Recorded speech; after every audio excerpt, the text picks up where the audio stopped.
इसहाक की कहानी को अक्सर नजरअंदाज किया जाता है, लेकिन ये हमें पैदाइश की किताब में सबसे गहरा सबक सिखाती है।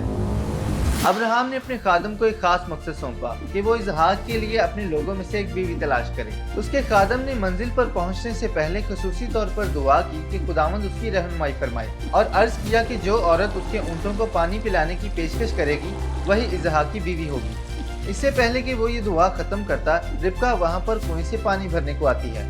उसने उस खादम के तमाम 10 ऊँटों को पानी पिलाया। ये खिदमत और सखाफत का एक नहायत आला अमल था। खादम ने ये जान लिया कि खुदा ने उसकी दुआ का फौरी तौर पर जवाब अता किया है। यूं इसहाक और रिबका की शादी होती है और कलाम खुदा में हम ये देखते हैं कि इसहाक रिबका से बेहद प्यार करता था। जब इब्राहिम की वफात वाक़या हुई तो इसहाक और इस्माइल दोनों ही दो मुख्तलिफ कहानियों के बेटे उसे दफन करने के लिए इकट्ठे हुए।